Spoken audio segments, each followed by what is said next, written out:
Welcome to this explainer. Today, we're taking a massive step back in time, and I mean way, way back to the very dawn of our world. We're going to explore this totally fascinating narrative that spans billions of years, tracking the absolute miracle of how Earth transformed from a chaotic, swirling cloud of cosmic debris into the solid, vibrant planet that we actually call home today. So settle in, because the true story of how Earth formed from dust is way more violent, rapid, and honestly breathtaking than you might have ever imagined. Take a second and just look down at the floor beneath your feet. It's solid, right? It feels completely permanent. But framing the existence of our solid ground as a cosmic paradox kind of changes how we view reality. I mean, how could microscopic wisps of interstellar gas and tiny floating specks of dust possibly transform into this massive, life-sustaining rock with a churning iron core and sprawling oceans? It sounds completely impossible. And yet, the ground you're standing on right now is the result of that exact incredible metamorphosis. So to really understand how this happened, we have to start our story roughly 4.56 billion years ago. Our entire solar system actually began as a solar nebula. Picture a massive, rotating molecular cloud out in deep space. It was primarily made up of hydrogen and helium that was just left over from the Big Bang, which happened about 13.8 billion years ago. But here is the crucial part. Trapped within this giant cloud were tiny dust particles containing heavy elements. These were materials that were forged and then violently ejected by ancient supernova long before our sun even existed. Now, as this massive mixture of dust and gas started contracting, maybe triggered by a shock wave from one of those nearby supernovae, it began to spin.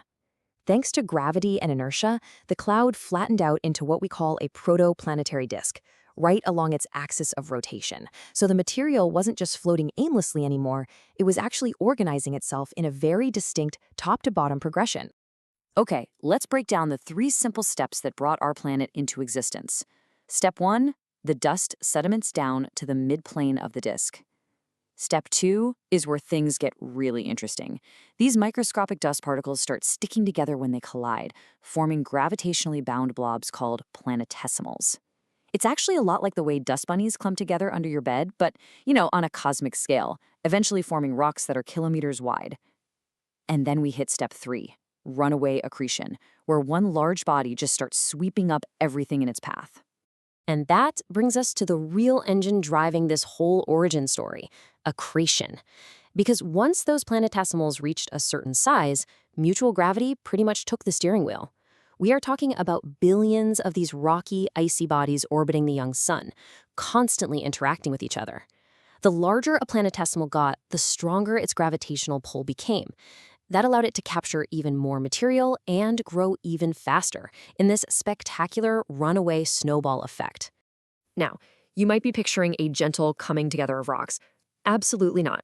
As the proto-Earth grew larger and its gravitational pull became immense, the sheer violence of this runaway growth period just escalated off the charts. By the final stages of our planet's initial accumulation, the impact velocities from these colliding Mars-sized planetesimals reached a staggering 11 to 15 kilometers per second. I mean, imagine literal mountains slamming into each other at over 30,000 miles per hour. The extreme kinetic energy from that generated unimaginable heat. For the longest time, the scientific consensus was that this chaotic accretion process took anywhere from 10 to 100 million years. But a really fascinating study that came out in June 2023 suggests a radically different timeline. It turns out the massive accumulation of dust and rock that formed the bulk of proto-Earth might have happened in just 3 million years. On a cosmic timescale, that is an absolute blink of an eye. Our planet practically rushed into existence. While all this rapid growth is happening, our young Earth is also trying to build an atmosphere, but it was nothing like the air we breathe today. Earth's primary atmosphere was essentially scooped straight from the solar nebula, so it was mostly hydrogen and helium. But that didn't stick around. The intense heating from all those impacts caused a massive degassing of the planet's interior. Add in some extreme volcanic outgassing, and this replaced that first atmosphere with a thick, reducing secondary atmosphere that was packed with nitrogen, carbon dioxide, and methane. Let's put this into perspective on a timeline so we can really grasp the sheer speed of all this. This all happens deep inside what geologists call the Hadean Eon, named after Hades, the Greek god of the underworld, which is honestly pretty fitting for this hellish landscape.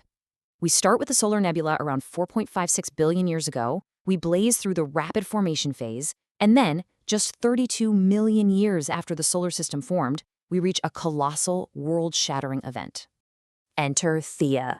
At this point on our timeline, Proto-Earth was only about 63% of its current mass. Theia was another protoplanet roughly the size of Mars, and it was actually sharing an orbit with Earth near a stable gravitational pocket called a Lagrange point. But something shifted. Theia was perturbed, destabilized, and sent on a direct collision course right for us. This is known as the giant impact hypothesis, and it is a totally defining moment in Earth's history.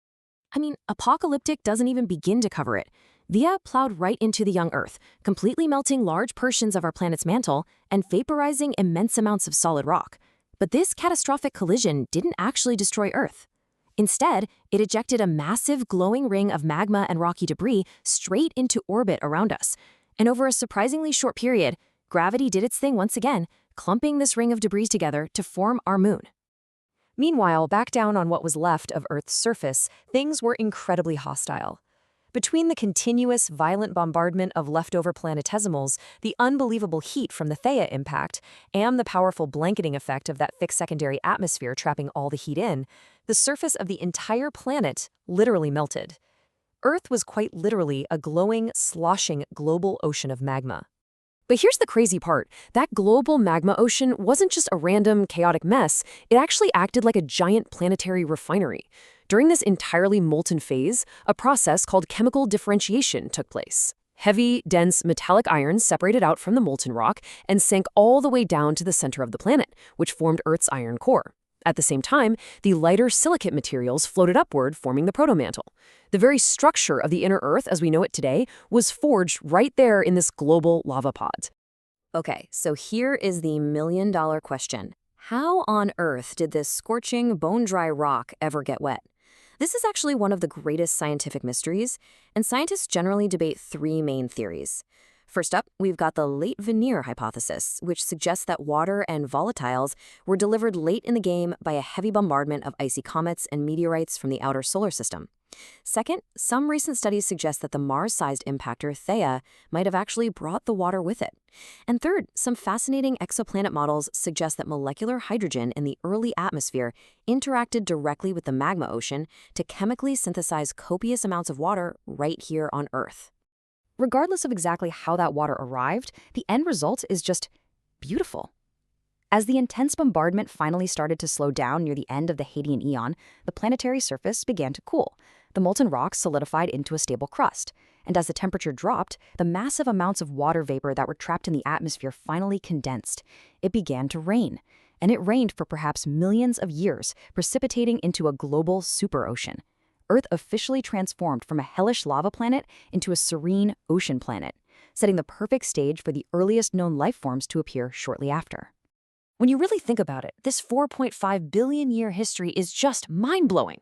Every rock, every single drop of water, every atom in your own body was once floating as microscopic dust in a cold, silent nebula. Gravity, heat, and deep time orchestrated an absolute masterpiece. So, the next time you look down at the solid ground or look up at the night sky, ask yourself, out there in the immense vastness of space, what else is clumping together right now? What new worlds are just beginning their story? Thanks for joining me for this explainer. I'll see you next time.